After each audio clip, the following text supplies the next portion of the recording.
ಆಷಾಢ ಮಾಸದ 3ನೇ ಶುಕ್ರವಾರದ ಅಂಗವಾಗಿ ಚಿಕ್ಕಬಳ್ಳಾಪುರ ನಗರದ ಶ್ರೀ ಜಾಲಾರಿ ಗಂಗಮ್ಮ ದೇವಾಲಯದಲ್ಲಿ ವಿಶೇಷ ಅಲಂಕಾರದೊಂದಿಗೆ ಪೂಜಾ ಕೈಂಕರ್ಯಗಳು ಅದ್ದೂರಿಯಾಗಿ ನೆರವೇರಿದವು. ಬೆಳಗಿನಿಂದಲೇ ವಿಶೇಷ ಅಭಿಷೇಕ, ಅಲಂಕಾರ ಹಾಗೂ ಪೂಜಾ ಕೈಂಕರ್ಯಗಳು ನೆರವೇರಿದವು. ವಿವಿಧ ಬಗೆಯ ಹೂಗಳು ಮತ್ತು ಡ್ರೈ ಫ್ರೂಟ್ಸ್ಗಳಿಂದ ದೇವಿಯನ್ನು ವಿಶೇಷವಾಗಿ ಅಲಂಕರಿಸಲಾಗಿದ್ದು, ದೇವಿಯ ದಿವ್ಯ ರೂಪ ಭಕ್ತರನ್ನು ಭಕ್ತಿ ಭಾವದಲ್ಲಿ ತೇಲಿಸಿತು.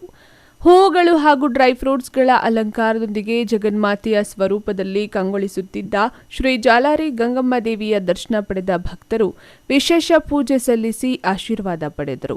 ದೇವಾಲಯದ ಆವರಣದಲ್ಲಿ ಭಕ್ತರು ಸರತಿ ಸಾಲಿನಲ್ಲಿ ನಿಂತು ಶಾಂತಿಯುತವಾಗಿ ದೇವಿಯ ದರ್ಶನ ಪಡೆದ ದೃಶ್ಯಗಳು ಕಂಡುಬಂದವು.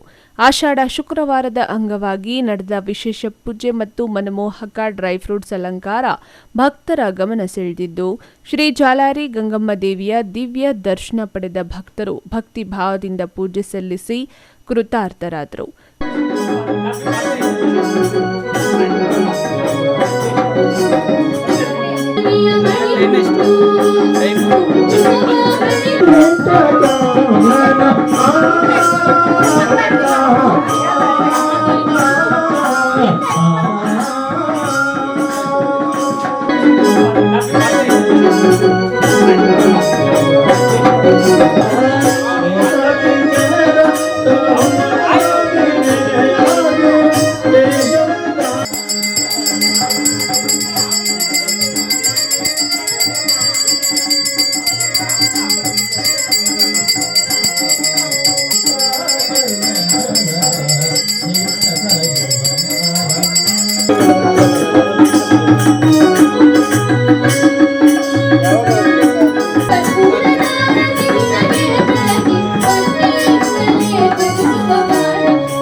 ಕ್ಯಾಮರಾಮನ್ ಪ್ರವೀಣ್ ಜೊತೆ Lakshminarayan, MM TV news bureau, Chikkaballapur.